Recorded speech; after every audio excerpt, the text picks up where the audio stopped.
speaker this afternoon is going to be Jim Strauss, who is both editor and publisher of the Great Falls Tribune. It's a Gannett newspaper. He was, or not editor, he was editor, he's now president and publisher. He's been in Great Falls for, was it 8.5 years?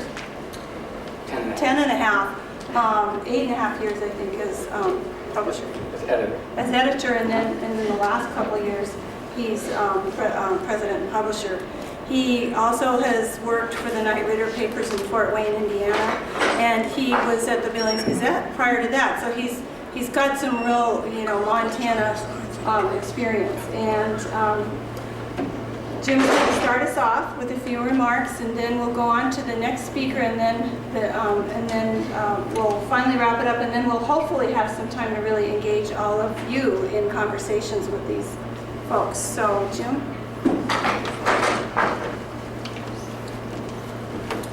Okay, well, thanks for having me. The Great Falls Tribune is actually the oldest continuing business in Cascade County, pushing 121 years now this fall. And the role of the Great Falls Tribune in its community has changed in the last decade, as has the role of most media in their communities. We do far more outreach, and we're far more engaged with our readers than we were in the past. And this results in more context in our reporting and richer human dimension. As a community newspaper, we need to cover the good and the bad in our community. We need to celebrate the successes, and we need to shine a light on the problem. Often people think if you really care about your community, you celebrate the successes and you hide the problems. But really nothing gets solved that way. By shining a light on the problem, that's only a first step, though. I think what we do a better job of today is, again, being the conduit for community forums and other outlets to discuss problems and to develop potential solutions. Let's get to the next slide. Okay. I'd like to talk for a moment about the Great Falls Tribune and the area it serves, to give you a little background. The Tribune serves a very large market. It's roughly the shape of South Carolina, our primary market, and the size of North Carolina. It's one of the largest markets served by a daily newspaper. You can see that the reach of the Tribune actually goes far beyond its primary market. Next slide. We reach a very large audience in north central Montana with an average weekday readership of about 68,000 and 80,000 on Sunday. We reach almost 4 out of 5 adults in the 13 county areas we serve. So the number one thing we can do in the area of civic engagement is just covering the news and providing thorough analytical reporting on the challenges facing our community, because we are able to bring together diverse views from throughout our market. Next slide.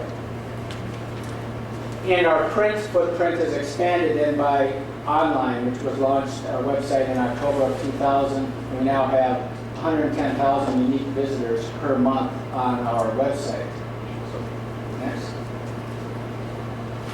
One thing that sometimes escapes our readers is actually we have a stake in the future of north central Montana. Some people talk about the media really wanting negative news. Actually, we need to cover the negative news, but as Cascade County and north central Montana succeed, so does the Tribune. We have a lot of employees dependent on that economy, and they contribute to that economy. We have 191 full and part-time employees. Our payroll just topped 6 million this year. With employee benefits, you can see it's quite a contribution to the local economy. We also buy more than 3 million in local goods and services, so a total local economic impact of 10.7 million. If you look at all employers in Cascade County, we're the 22nd largest. If you look at just the private employers, we're the 9th largest, because there's a lot of government employers in Cascade County. So next slide. One of the things I've really stressed as publisher that it's important to support and give back to our community, and those efforts continue to grow. And when you talk about civic engagement, it's supporting your community in a multitude of ways. We supported community nonprofit groups with events with cash and in-kind donations of more than $200,000. United Way, for example, was the biggest beneficiary, receiving more than $42,000. I mentioned that we were the 22nd largest employer in Cascade County, but we were the 3rd largest contributor to United Way, so we're just proud of that point. Our employees are very generous to the local causes. We also introduced a program called Hero Time, and our employees can take up to 2 days each year of paid time to volunteer at local nonprofit groups. You can see last year, the 2nd year of that program, we had 64 employees contributing 735 hours to 24 groups. We also deliver newspapers through our literacy outreach program to area schools, more than 277,000 papers last year. Big effort tied to the Lewis and Clark bicentennial. Next slide. Other things that we're active in, we ventured into some new areas. Expos is something new to us last year. We sponsored the What Women Want Expo. It was the largest trade show ever held at the Great Falls Civic Center. Drew more than 4,200 women from north central Montana and Canada. We had a number of seminars on key topics of interest to local women. The second annual What Women Want will be mid-October, a little later this month, with Ann Gillian as the keynote speaker, actress and breast cancer survivor.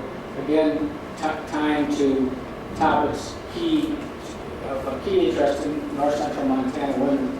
We have a panel of women that help us determine what those topics are and help us find speakers for those. One neat thing that we started about 4 years ago was we adopted Whittier Elementary School. If the Great Falls Tribune were a home, our children would attend Whittier Elementary School, which is it's the most diverse school as far as its makeup, and it also has a lot of lower income kids attending it. So we hold 9 fundraisers a year to generate funds for school needs. Last year we contributed more than $2,000 in school supplies such as backpacks, pencils, crayons, etc. to the school, and we also buy winter coats and clothes for the kids as needed. But I think I'm especially proud of that program. I just think that if each elementary school in Montana had one business adopted, that would certainly help with the efforts. We're very active on the boards of nonprofit groups, active on more than 40 community organizations. Next slide. Get the next slide. Talk for a second on our structure, because people always think of the Tribune as the newsroom, and that is the part that the community has the most contact with. But we have 191 employees, as I mentioned, and about 50 of those are in the newsroom. So you can see far more than 2/3 of our employees are in other departments. And from the left top there, Max Smith oversees advertising. We have Terry O'Hanbrew, marketing, Conrad Balin as our controller, Diana Owens, online, Krishna Flores, human resources director, Ron Allen, circulation, Tina Hart is our IT director, Mike Graff, production, Elaine Kohanek is our executive editor, and Gary Vitt, our shopper manager. And the point I want to make is all these other departments outside of the news don't have the same concerns as far as conflicts of interest. We do have to limit Elaine and her department in what activities they can partake in, because in covering the news, they have to be free of these conflicts. But we have 141 other employees, and all these directors, one of their annual goals is to be on the board of at least one nonprofit group, and those efforts extend then beyond the operating committee. Next slide. But that doesn't mean the newsroom can't do a lot in the outreach area, because the newsroom continues to be our main connection point with readers. We have more than 5 reader panels on various topics. For instance, we have a business panel that helps shape our business coverage, a sports panel that helps shape our sports coverage. We have a team panel that develops ideas for and contributes articles to our weekly Class Act page. We sponsor a number of statewide and local political forums and debates. We every year have a number of community forums and are planning one for right after the election on what Great Falls can do to improve the quality of life. We have a number of internships and job shadows throughout the year. And we also have sections called How to Get News into the Tribune. I have a booklet if any of you are interested in, and basically it's a guide to the newspaper. It talks about how you can access various points of the Tribune. So I think I'll wrap it up at that point and answer any questions you have later. Thanks, Jim. Our next guest is Marvin Granger from Yellowstone Public Radio, and before we started, I was just trying to refresh myself on when Marvin came to Billings to take over and direct our local public radio station, KEMC, located up at Montana State University Billings. And I was kind of thinking, I wonder if it was 1984, because I remember being a listener of public radio, and all of a sudden there was a whole new world that opened up to us in Billings with the arrival of Marvin Granger, who came to us. Maybe did you come directly from Minnesota Public Radio, or there was kind of a few stops along the way? But he is responsible, among other things, for launching the career of Garrison Keeler in radio as a young graduate student at the University of Minnesota who needed a job. And that's just, a tiny patch on the story of Marvin Granger, but he's had a huge impact on Montana. And among other things, is co-hosts on Thursday and Friday nights, one of the best, most civil and enriching live radio talk shows that I've had the privilege to hear. And so, without any further comments, I'll just let Marvin take it away. So, it's wonderful being introduced by a public radio listener. They're always very nice, and the world is divided for me into two kinds of people who listen to public radio and people who don't, because the people who don't usually haven't the slightest idea what it's about, and the people who do feel very proprietary about it, and they'll tell me exactly what's wrong with what we do and what I should do and what any person with any sense would know we should do, and I appreciate all of that. I appreciate the comments, Margie, thank you very much, and I also appreciate being invited to be on this panel this afternoon. The traditional role of public radio, going back to its creation, the concept was created in the 1920s by that radical revolutionary Herbert Hoover, who was Secretary of Commerce in the Coolidge administration, and who had the job of beginning the process of licensing radio stations. The frequencies were being misused by salesmen for liniments and other things that were in fact killing people. So the government decided that they had to license radio stations. And Mr. Hoover, in his wisdom, said there should be one channel in each community set aside for something other than selling things. It was a radical idea. And it's responsible for public broadcasting today. It evolved from that notion on into the 30s and then in the 40s. In fact, the FCC, the Federal Communications Commission, after World War II, set aside a part of the FM spectrum. That was when no one had an FM station and no one had an FM radio set, so it was easy for them to do this. No one had any idea that it even had a future. They set aside the left end of the dial exclusively for non-commercial broadcasting.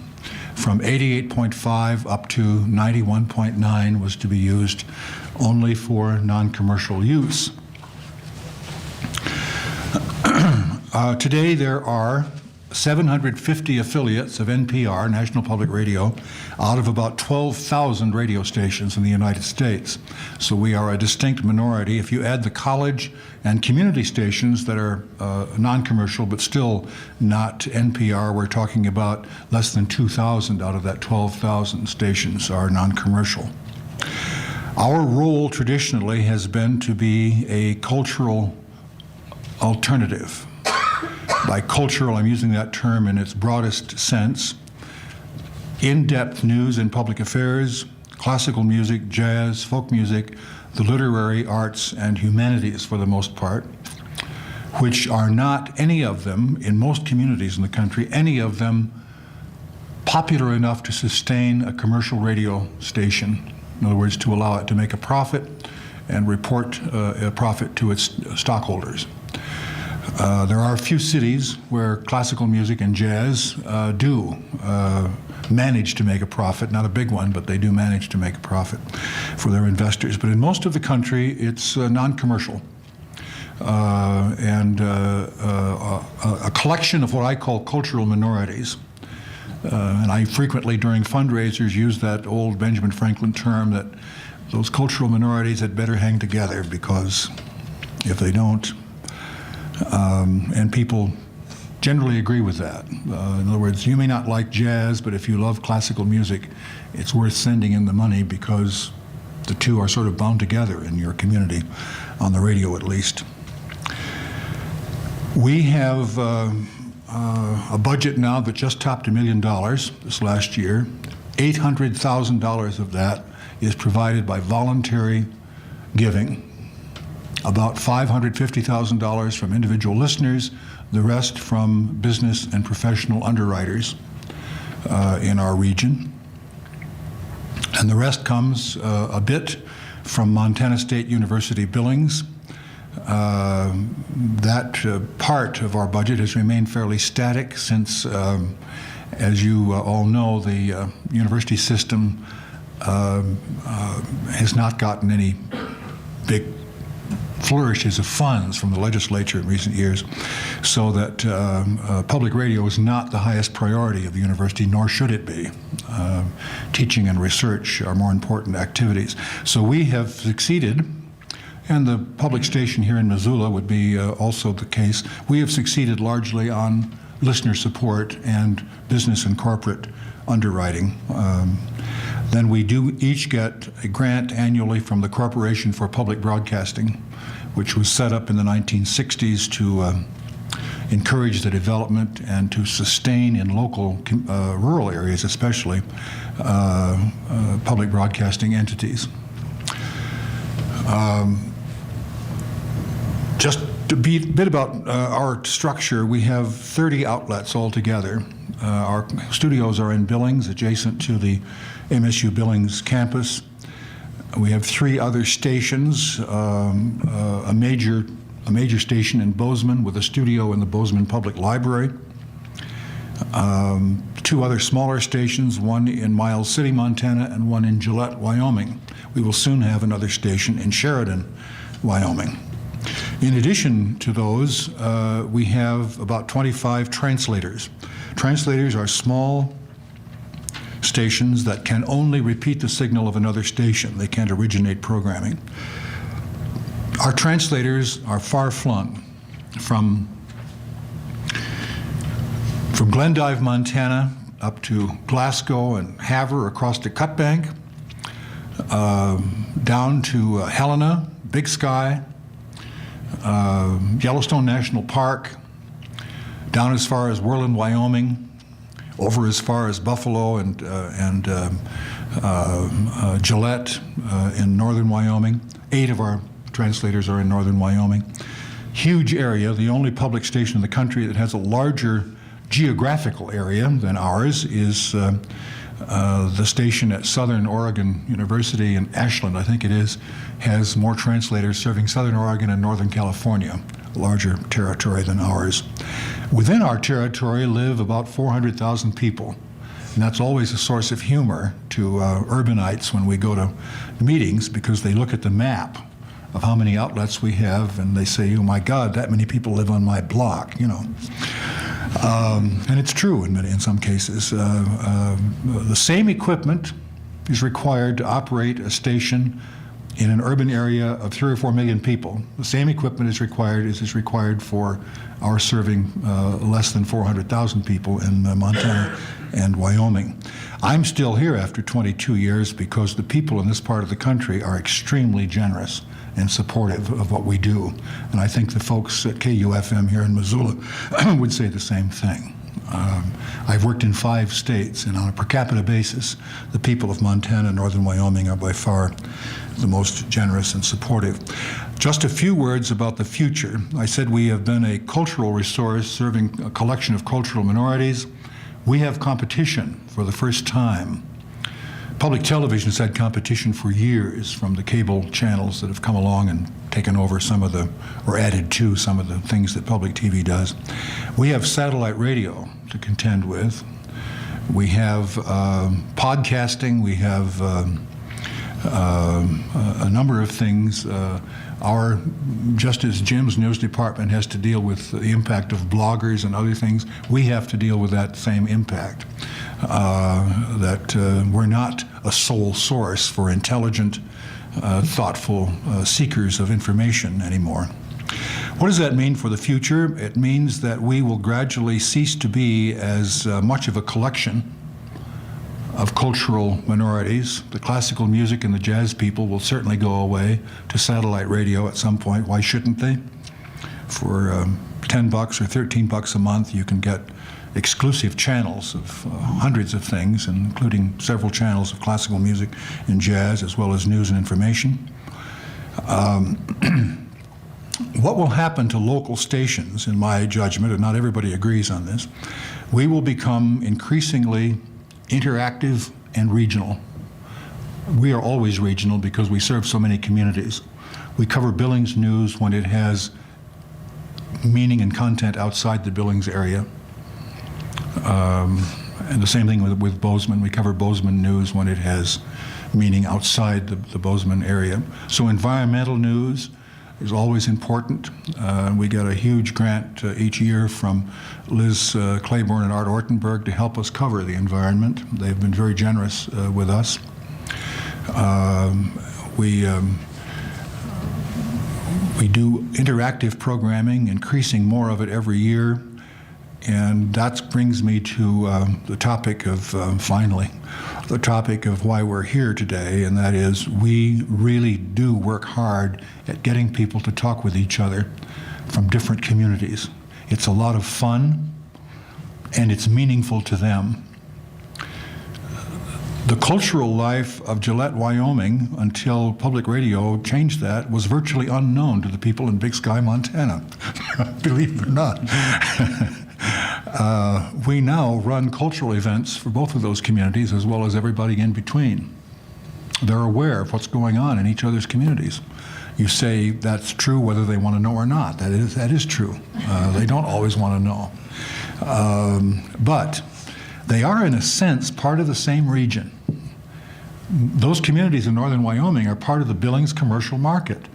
The Billings hospitals take care of the sick from northern Wyoming for the most part. And of course, Wyoming shoppers come to Costco and Walmart where they don't have to pay a sales tax. The parking lots every Saturday are primarily Wyoming vehicles. So we do have a lot in common for our region, and radio encourages people to speak to each other. The Thursday and Friday night shows that Margie mentioned are listener-driven talk shows. In other words, I don't give them a topic. They give us the topics they want to talk about, and they range all over the place, from international affairs to what their community doesn't do about dogs that bite people. I mean, there are all kinds of problems. And that will increase. That is really our future, is to be interactive and regional. That's how I think, I'm guessing now, that's how I think we will continue to be indispensable in the lives of about 35,000 people a week listen to us. Over 5,000 of those people give us annual donations. But we do have a changing world, just as Jim's world has changed due to television and other things. I notice the center of the Billings Gazette every morning is a huge color television picture. I imagine your paper sometimes features that as well. You know, we relate to an audience that's different than it used to be. Stories are different. Even the Wall Street Journal now occasionally prints an actual picture. So that anyway, that's the end of my formal presentation, and as Jim said, we'll be glad to answer questions from you later on. Even though probably for many states around, Monte Dolack needs no introduction. We know him through his vision, his art, And one of the things that struck me as we were thinking about putting this panel together was that there are many different ways to communicate about community. And one of the things that's been just so interesting to me about Monte Dolack has been that his art has always had so many times a really strong community tie-in. And he has been able to capture visually in ways that, you know, whole books and miles and tons of written words maybe couldn't quite get us at the level of our hearts and you know, our kind of deepest emotions. And yet that is where we really connect and make a difference in our community. And so he's been doing that work for a long time from, I think, a unique perspective, and was hoping that he would come and share with us a little bit about that, about how he's managed to connect his talent and his gifts to the work of the community and the needs of the community. So, thank you. Take it away, Monte. And he's a native of Great Falls, and he lives here in Billings. And did you want to work from there, or do you want to? Where would you rather? I'm a native of Great Falls, and he works in Missoula. Maybe I'll come up there just so Would I you can like see to, so you can see? He has a studio here in town, so if you're visiting, you have to go down and look at it. Thanks, Margie. That was really interesting to listen to Jim and Marvin talk about their two areas of community communication, newspaper and radio, which are important to all communities, and I think especially in Montana. And I can speak from my experience in Missoula. Our radio station and newspaper here are very important, and our PBS affiliate, KUFM, is really the heart and soul of Missoula and the surrounding community. And every year they have a fundraiser. It goes on for a week, and it's just astounding how it brings the community together. And you're reminded of being part of a community rather than kind of isolated in your own work, or you know, you might be with your own group of friends. And every year I kind of go, oh, it's the fundraiser again. And then I get caught up into it and listen to it the whole time and donate 2 or 3 times and listen to see who else is donating and what they're saying. And anyway, being the third part of this panel, I do something a little bit different. I make something that is associated with usually a cultural group, or maybe a group that has something to do with environmental issues or community in some way. And I make one picture and publish that picture. Often I co-publish that with the group I'm working with, and those are distributed one way or another, oftentimes sold to raise both people's consciousness about an idea or an organization or a group or community event, and also oftentimes to raise money too for that group to continue to operate and continue with what they do. I brought along a few examples of posters and prints I have done for groups over the last years, and I've done well over 100, I'm not sure, maybe more than that, maybe a couple hundred, since the mid-70s when I came to Missoula, originally being from Montana, from Great Falls, but roaming around, coming here eventually to attend a university, and then coming back to live here, being drawn back to the vitality of this community. And I came at a time in the early 70s, mid-70s, when there were a lot of people starting alternative businesses in the midst of a downtown that was collapsing as other parts of the community grew.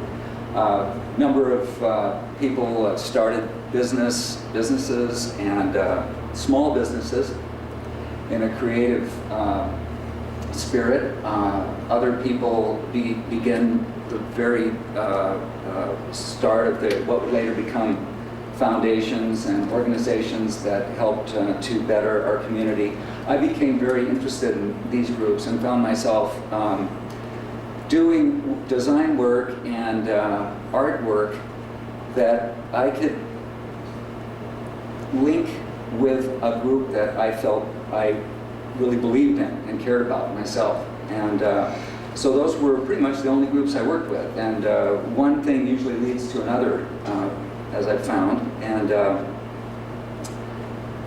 the one that we're looking at right here is one that I did about 20 years ago for the Blackfoot River and for the groups that were coming together to work on keeping the river corridor open and accessible.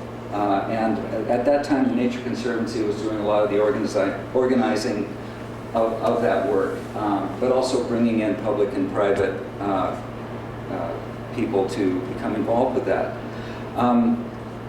Next. All right.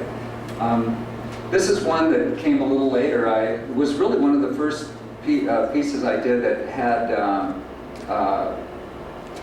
animals and landscape in a more realist kind of manner, but I was approached by a group called Defenders of Wildlife who had this wild idea of reintroducing the wolf into Yellowstone Park, and we made a poster. I have a great job. I had to go to Yellowstone Park 2 or 3 times to do research, and oftentimes I think I have about the best job of anyone I know, because just about every group I work with is doing something I feel is interesting and helps make our community and our world a better place.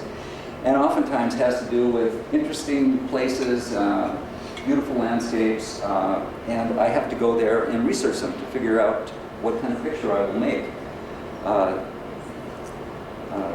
Probably the next one. I'll try to roll along here and not take too much time, but this is one I did for a group. The title of many of the pieces I'm showing, I don't have the whole poster that has the design and lettering on it. This would be the painting for one called Literacy America, and it's an individual sitting out in the vast landscape, which is really one that Jim would know very well, one that I grew up near over in Great Falls. You can see the Front Range in the distance and Square View. But opening up vistas by learning to read. And this started here in Missoula, but this poster also was seen in many other communities and used by other groups to help people break the barrier of not really understanding the connection between words and the ability to read, and going ahead and finding a mentor and working with them. Next. For a little bit out of focus, but for 5 years, the Montana Summer Symphony presented concerts between 1998 and 2002 that brought all the best musicians from all the symphonies from the cities around Montana. And they were truly Montana community events, and I had the honor to be asked to do posters for all of those, and I did 5 before some kind of great idea about deregulation sort of ended Montana Power's ability to help sponsor events like this, and it came to an end, unfortunately. Next. I'll show you 2 of them here that just have to do with music in Montana, and these were really great for me as an artist, because I was able to bring my interest in painting, ideas, and design to music, which is another personal interest, and bring the 2 together with the Montana landscape. And I have a sketchbook full of ideas I never got to do, which I was disappointed, but this is the woodwinds in the forest. And this was for one of the symphonies. Next. Montana grayling live in the Big Hole River, and they were the only existing native population of grayling left in the 48 states after the last glacial period. And there were a group of various people, including ranchers, river biologists, and fishing enthusiasts, who came together to try to preserve this population of fish. And this has been one of the most exciting things that I've encountered in doing my posters for various groups of people. Is oftentimes it's not just one group, it's a coalition of groups coming together to try to make something happen. And it's my job to solve the problem of how to create a visual that will excite people enough to find out more about the subject of the poster and maybe buy one too, and then hopefully even hang it on their wall, and that it may have enough shelf life to remain on a wall for years and continue to radiate its idea and energy over time. Next. Dancing Cranes is a painting I did for the Mansfield conference here, and that particular year was with our relationship with Japan. And on one side is the beautiful Japanese red crown crane. On the other side are American whooping crane, both endangered, beautiful, elegant birds. And they're dancing a dance of relationship and maybe a peace on a wetland. And in the background is the Pacific Hemisphere. And this was published as a poster for the event, and also as a limited edition print. Next. This is another example of the landscape near Great Falls, which is this amazing place. When Lewis and Clark came upon this place, they saw more animals in this area than they saw any place else. Huge herds of buffalo, antelope, elk, grizzly bear, everything was there. I grew up there and there was none of that. I mean, there were, it was all gone. And as I started to learn more about what had happened in such a short amount of time, I became interested in this. There are various groups that would like to try to restore at least bits and pieces of it. This is from, this is if the northern plains possibly were to be restored with some of the animals that lived there. There are still existing colonies of, you'll have to bear with me. I just got off a plane about 2 days ago and I'm jet lagged. Prairie dogs. And so it's a prairie dog community. And this is a group based out of Bozeman called the Predator Conservation Alliance, who actually have a group there's so many groups out there trying to save the big animals like the wolf and the bear and the elk, and they're really, people can get behind animals like that, but oftentimes people don't get behind animals like prairie dogs and other smaller creatures that form the web of the predator base of the prairie ecosystem. But anyway, it was interesting to imagine what our space may have looked like 150 years ago and what it could still look like. And really the only thing that's changed here is that there's a jet airplane contrail in the sky. Other than that, it is the same landscape. Next. This is called Tree of Life. This is a white bark pine. This is an example of making a painting after talking to a group who came to me to make a poster. We're trying to save the white bark pine, which is an incredible tree that is dying off and we're losing them. It's a high elevation tree that has a web of life around it. It's just amazing. After I met with these people, they never got the funding together and we could never make it, the poster, but I went ahead and made a painting based on this tree and all the birds and animals that live around it because of it. Next. Lewis and Clark, Entering the White Cliffs. This is for a group in Great Falls called the Lewis and Clark Association. After Lewis and Clark will pass through this area, it will never be the same, but this is all the animals kind of watching this. I call it the coming. Next. And things like this are I wind up moving around. Doing the research for Lewis and Clark it's a lifetime for some people that love doing historic art, and they know all about it. I only did one, and we moved on to other things.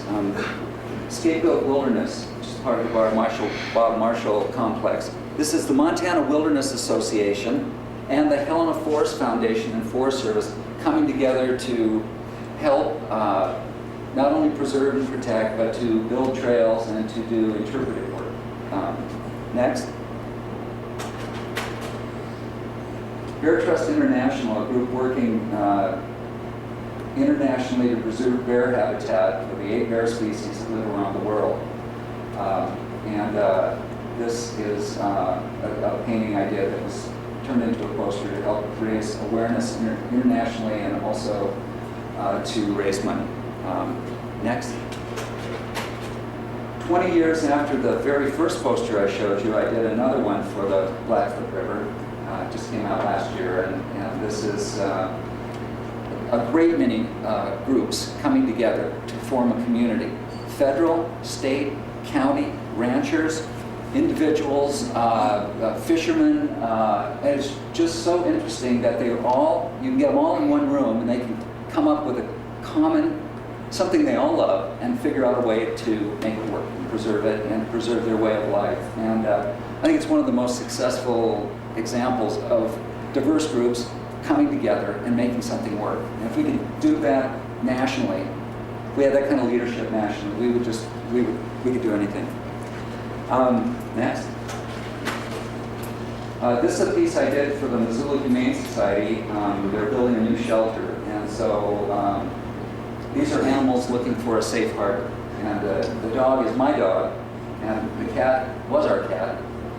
And the cat's pointing the way, the dog has got his hand on the tiller, her hand, and that's the Missoula Valley, only it's Glacial Lake, Missoula, and they're looking for a safe harbor. And this was done about a year ago to help raise money and awareness for the new building that is now going to open soon. Next, it's just two more, and I'll sit down.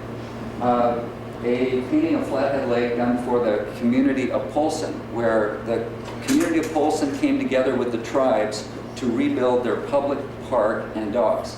And it's one of the first projects that they have worked on together where everybody agrees on what they're doing. And finally,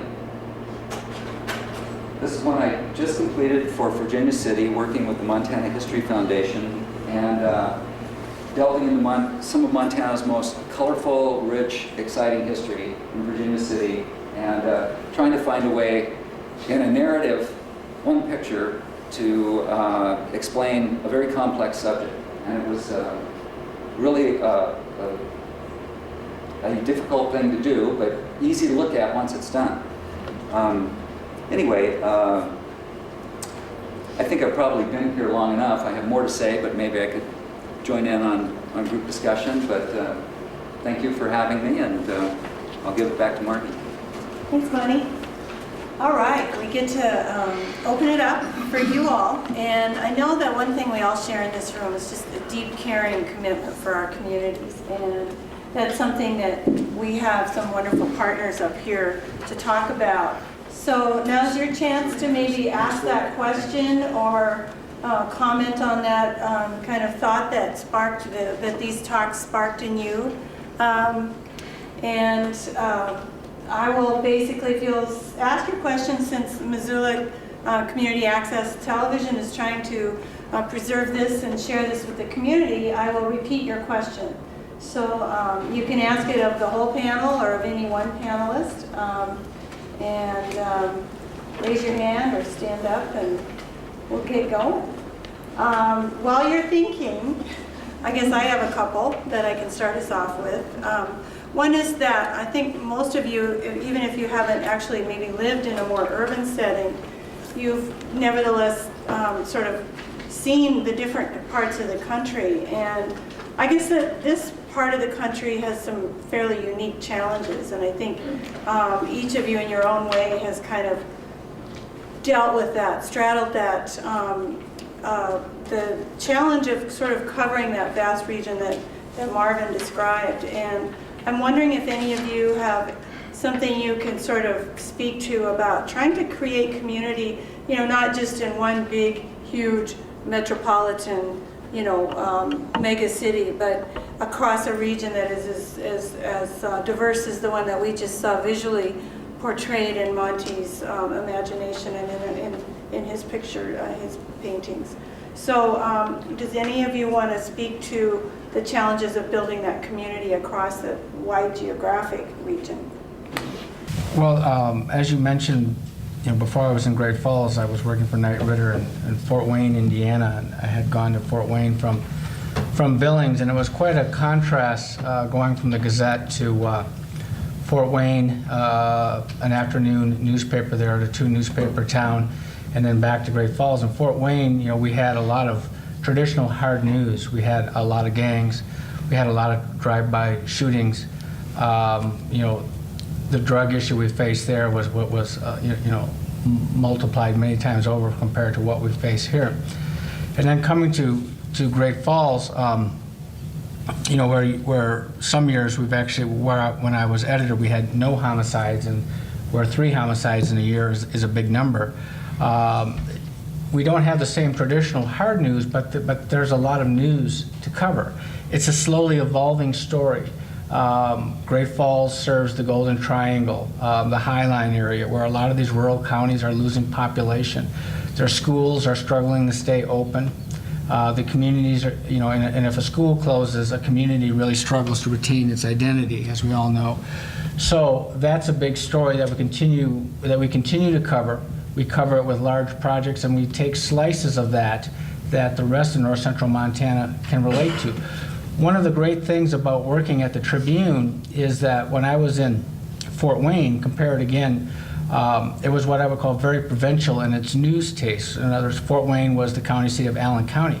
You get outside of Allen County, there was minimal interest in those counties, even the contiguous counties to Allen. But in Great Falls, there's a large interest not only in the region of north central Montana, but really the state, because it is one large community. So many people who live in Great Falls grew up in these highline communities or have relatives on it. So, I think we devote a lot of resources to region and state news, and like I say, by taking pieces of those stories, you can really bring them to life. The biggest success story as far as coverage in my time at the Tribune would have been when we won the Pulitzer for Eric Newhouse's year-long package on alcohol abuse. That's another thing that really ties the whole state together, and getting Montanans to open up and tell their stories and taking it piece by piece was how we told that story. And I think we had some successes from it. We certainly haven't beat the problem, but that did lead to some solutions, and I'll cut it off there. Great, thanks. Either one of you want to say anything? Trying to determine what it is, all those people, I mentioned all those communities all over the countryside, what they have in common, and what we might address with them. That's an ongoing question. We've had panels and call-in programs on things like coal bed methane because they've been just natural. They naturally suggested themselves as region-wide issues, of course. Logging, we did a live logging program from a forest over in this end of the state. The technology now allows us to do that, which we're pleased that we can do live programs from almost anywhere these days, which is good. Those are traditional, universal kinds of issues, natural resources. We've had panels on tourism in Montana. And then call-in programs the listener call-ins are always part of those panels. In other words, we don't do any programs that don't allow listeners not only to ask questions but make comments. Listeners are always told that they can make comments. They don't have to, I hate it when I go to someplace and they'll say, could you get to the question, please? Let people talk. Let them express themselves, and that's what we do on the air all the time, as if only experts could talk about these things. So it's if I can say something really quickly that interests me and isn't exactly part of the program, but people ask sometimes on the radio, what can I do as a citizen? What should I be doing as a citizen? And I say this, and I don't mean it to sound radical, I say, ask questions about power. Who has the power? How do they exercise it? Who's it accountable to?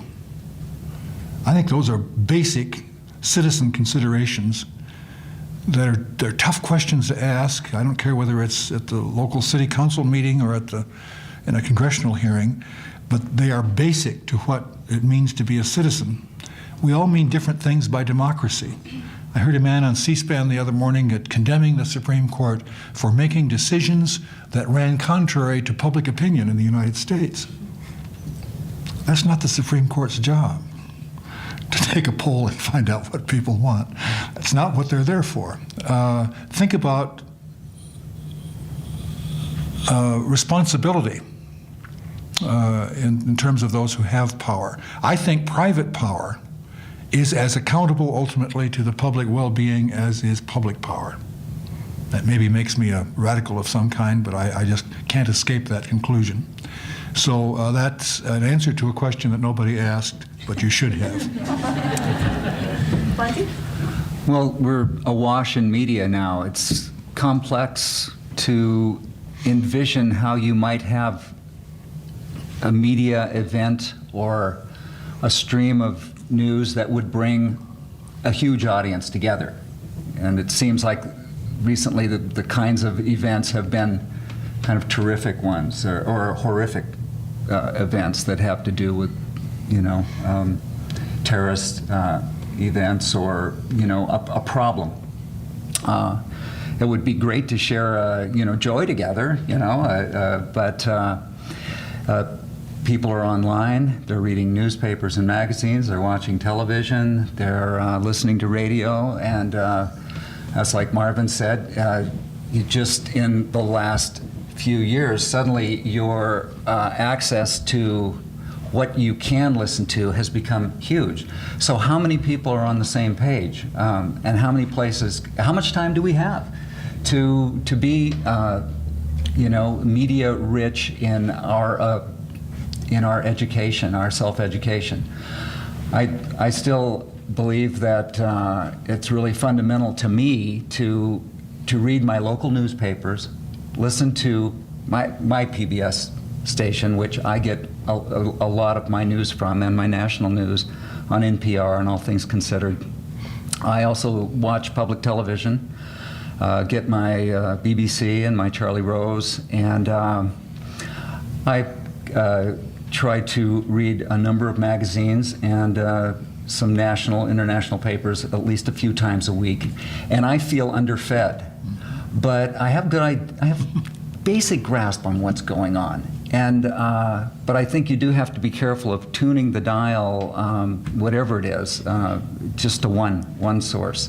But if you were going to pick one source, I agree. What was the question? It's a big state, it's a big area. Say your question or comment, and hopefully I can repeat it, or else I'll bring the mic over. Sure. I'm curious, with dealing with such an ambiguous term, community, in your experiences, since this session is called Telling the Story of Communities, what communities in your experiences, stories have not yet been effectively told, and why? Great question. What communities in your experience? Stories There are a lot more posters out there. There are a lot more posters waiting out here. Yeah,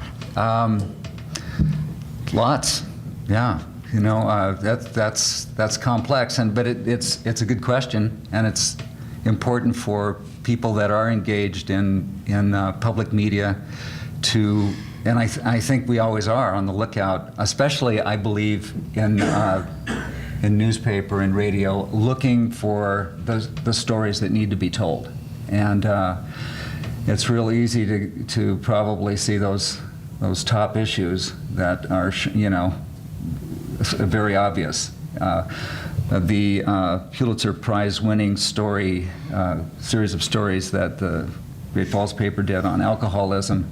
Well, now it seems that meth is everywhere. Every time you hear of some just crazy behavior, you wonder. And with people that I have talked to, it seems to be there at the root of so much of what bad behavior we do have going on. So that's something that's huge, and maybe I need to do a poster on meth awareness.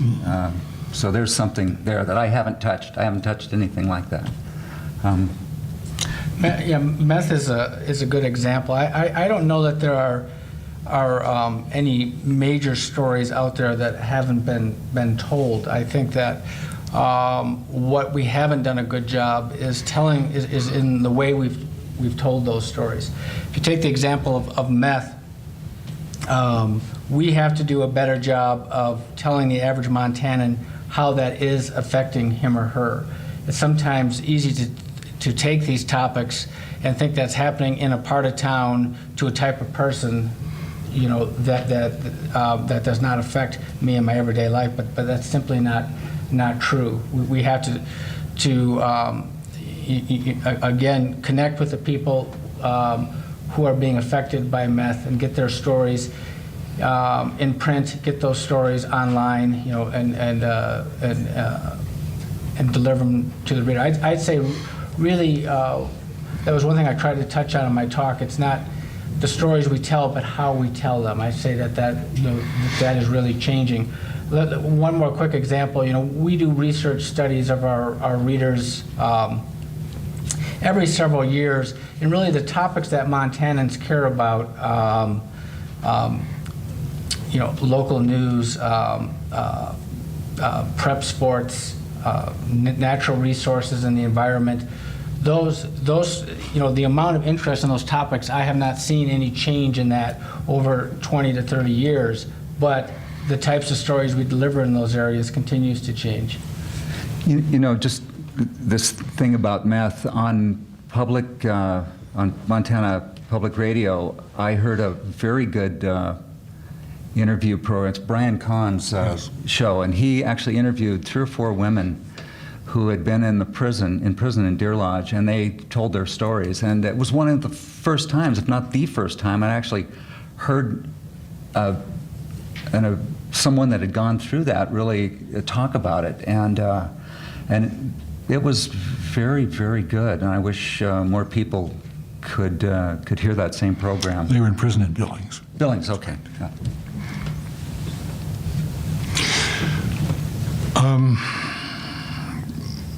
I have a son who's an 8th grader at Lewis and Clark Middle School in Billings, and one of his closest friends' mother is in prison for meth. And when I'm around this little boy, I just can't understand it. His mother is a middle-class person. I mean, we have these stereotypes in our head, you know, of who's likely and who's not likely to be a meth addict. And every time I look at that little kid, I think of you know, what he's missing in his life because of, and why are certain people predisposed to this kind of behavior rather than others? Those are just really important questions, and I'm not sure we know the answers. We are finally getting beyond the question of sin, fortunately, trying to find out what really is going on in people's lives. And I have great hope in the neuroscientists who are working diligently to help us understand the human brain and what makes it such a wonderfully creative instrument, and also what makes it go astray. But every time I look at Danny, my son's friend, I think about that because it touched my life indirectly. This is a wonderful little kid, you know, just from a normal family, supposedly. Any other questions, comments out there? Molly? I'm having a hard time fleshing this out. It's the sort of comment/question that you were talking about earlier, but and it's not specific to Montana, but it could be. So I was watching the aftermath of Katrina, and I would watch, you know, NBC, or I would watch other, you know, news broadcasts, and I would see that, you know, there's not help getting, but obviously you have the people who can, the news broadcasters right there, and the people who need the things right there, and the things weren't getting to them. And it's such an interesting, you know, to see the newscasters so frustrated with the way things were turning.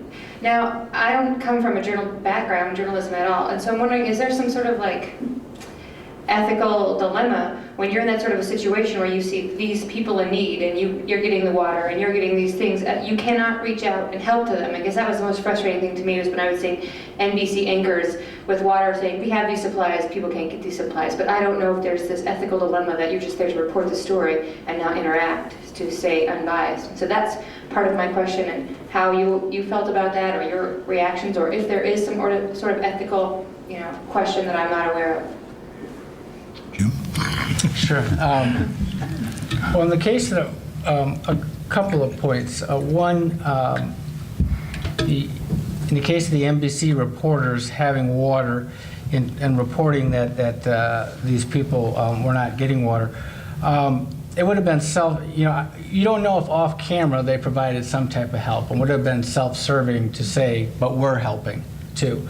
So one, I don't know that they didn't help, but clearly whatever water they had, it would have been overwhelming for them. But in the traditional sense, when we're reporting a story, we don't want to influence that story. We want to report what's coming, what is going on, and be impartial as we can and not affect the outcome. But that doesn't mean if you're covering a drowning and you can throw someone a life preserver, you wouldn't do so.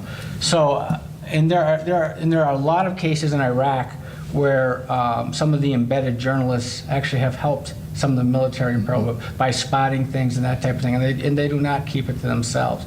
So it is a hard thing to balance. We're not supposed to give you a filtered version. We're not supposed to shape that story. But at the same time, we're Americans, and if somebody's in need and we're in a position where we can provide immediate help, I would hope,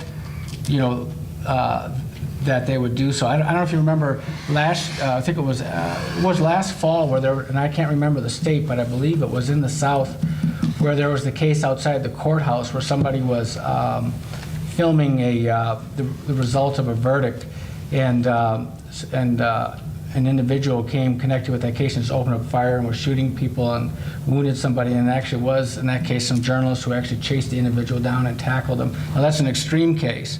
So that's maybe a long answer, but I guess don't always assume that off camera they're not providing some type of aid. The journalists, the image of journalists being callous and only after the story, in some cases I guess that's true, but in most cases it's not. The journalists I work with, certainly in Montana, they're really caring individuals about their community. So. Interesting story of an ethical dilemma recently that did not involve a journalist, and that is the woman in Atlanta who talked the murderer into turning himself in, and people thought, how did she do that? Well, it turns out she shared some drugs with him. That was they had a common experience initiated by her as a way of gaining his confidence. Well, the result was a good one.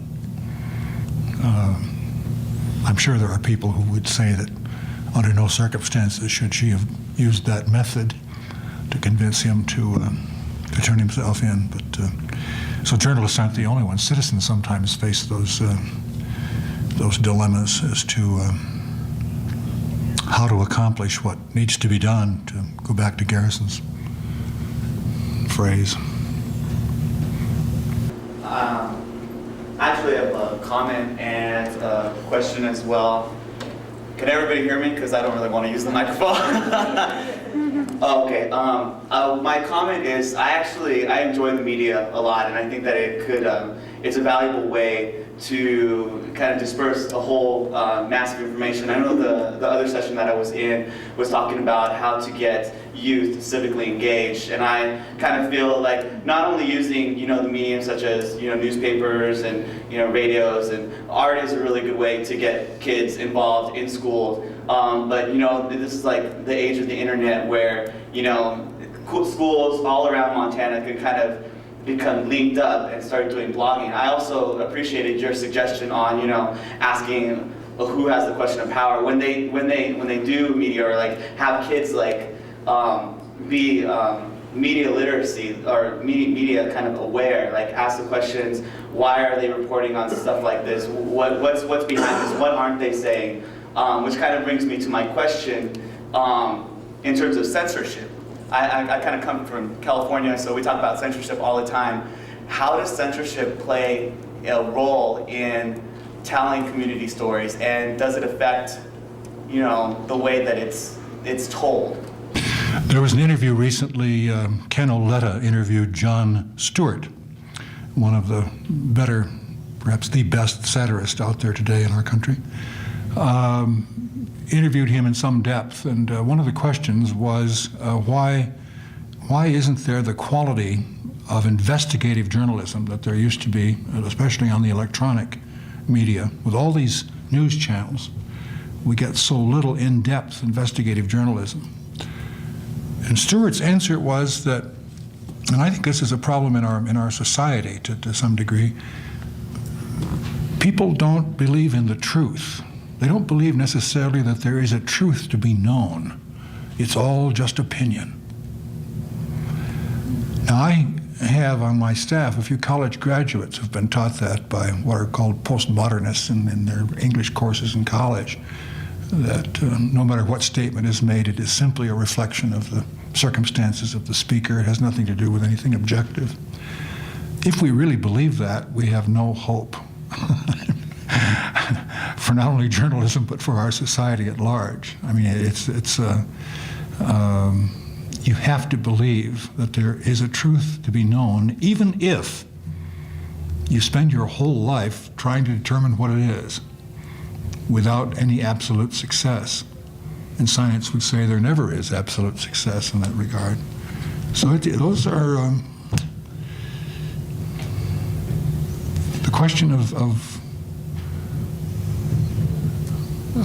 what can we know? I mean, I hear the truth on Stewart's program all the time. How many people here follow The Daily Show with Jon Stewart? Great fake news. They say a lot of young people get their news from Jon Stewart. Well, you can do worse than that. Yeah. The topic of censorship, we are regularly asked to withhold stories, but our common response is that we're a newspaper and we're not in the business of bearing news. And while we've had pressure in that area, there are no stories that we've held out because we've been requested to. We sometimes are asked to delay a story. The most common example would be, for instance, when there's a fatality and they haven't been able to get a hold of some family members, and we will withhold the names until they can get a hold of the family members. For instance, we'll permit 24 hours and that type of thing. But one thing about being active in a community and being civically engaged, you're more connected, but people are more familiar with you and they're more comfortable in coming up to you and asking for a favor, keeping something out of the paper. We just don't do that, whether it be whether it be a divorce or whether it be a loss that a company's posting or anything of that nature. We don't withhold news. Now you also touched upon students, because censorship of students is a whole nother topic, because high schools can control the content of a newspaper. And I understand that in some cases the principal is going to want to review the paper. In some cases students, they maybe don't grasp all the fundamentals of journalism. For instance, they may be going with a story that they're embellishing or something of that nature. And I can understand why, in that case, they would want to review the paper. But good principals and good student advisors, they do allow their students to tackle sensitive issues in their school, and they do help them develop those pieces. Again, I don't think any good comes from hiding problems. I think you need to shine a light on those issues. I think you need to engage your community or engage the students and talk about issues and come to solutions. So I answer that in 2 parts. Something I encountered lately in terms of censorship was listening to a speech by Bill Moyers in reference to his leaving the program Now. I don't know if any of you watched Now. Did anybody watch Now? It was one of the best in-depth news programs next to Frontline that I had seen, and I watched it regularly. This is very well researched. Maybe the best researched program that I had seen recently.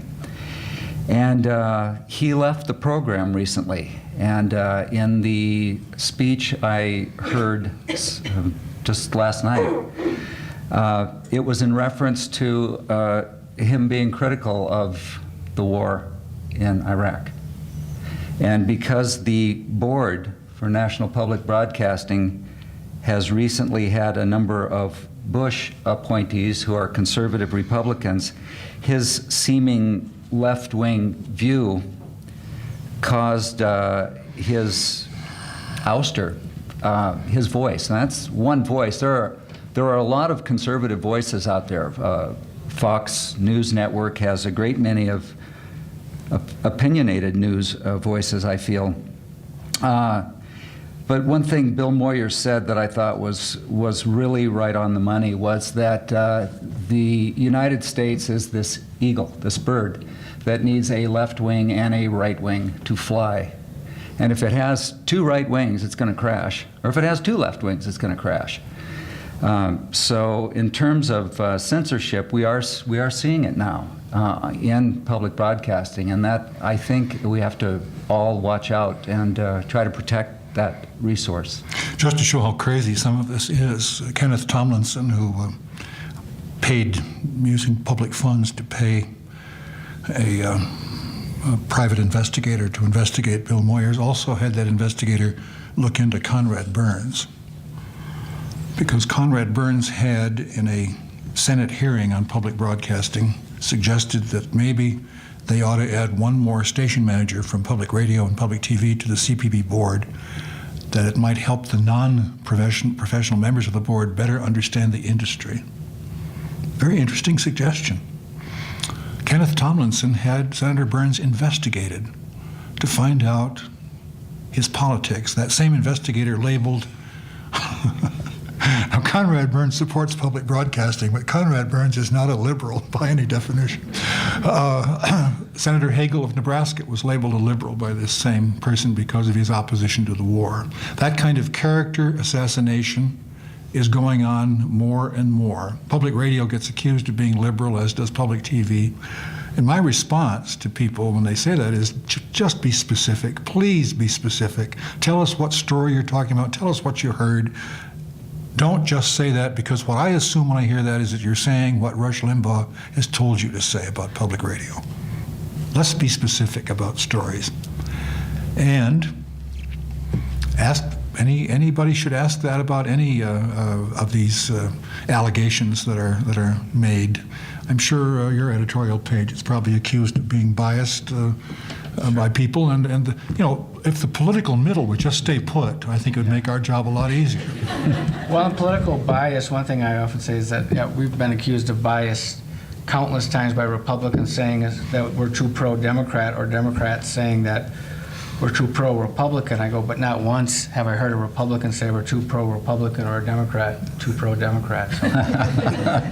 You know, we're down to one last question, so Stacy, you're it. Okay, thanks. Since you guys all represent different forms of media, like visual and audio, I just wanted to ask, how much do you feel like media controls elections, like presidential elections and local official elections? Do you feel like, because politicians tend to talk in really vague terms, and it feels like it's the media that breaks it down and tells us what they're saying and kind of formulates an opinion? More and more money controls elections. That's the real problem. The media don't always do a responsible job, but we have to do something about the ability of interests to buy elections and to buy our legislators. Right now, I know that the U.S. Chamber of Commerce is somehow involved in this conference, but they have a $90 million lobbying budget in Washington, D.C. this year, $90 million. The closest group are the pharmaceutical companies, who have $10 million in their lobbying budget. Nothing will pass the Congress this year that the U.S. Chamber of Commerce seriously opposes. Nothing. That's serious. That's a serious problem. Marvin brings up a very good point, and it gets, and when you talk about do the media control the outcome of elections, you know, To Marvin's point, I think with the amount of money that is being spent on campaigns, just the traditional journalistic role of being a devil's advocate and asking the hard questions is more important than ever, because when you talk about politics, I mean, the people running for the office, for the most part, are very intelligent people. They're well-caring people. They tend to be pretty good public speakers for the most part, and they can deliver a pat answer very effectively. But our job is to go beyond that pat answer and to try to really get at their beliefs and deliver that to our readership. Can we affect the outcome of elections? Well, the only area that I'd say that would be a danger would be with the exit polls and some people who can be influenced by early poll results and decide not to go out to the poll because it's going one way or the other. So I think there's been some improvements in that area. That's the only area that I can think of where there's a real danger. And I think the improvements made so that those aren't released as soon. I agree with those, because it is not our job to shape the outcome of an election at the Tribune. It is our job to get the issues on the table and encourage as many people as possible to get out there and vote. That's our job. Mm-hmm. All right, you guys have been a great audience. Would you give these guys a...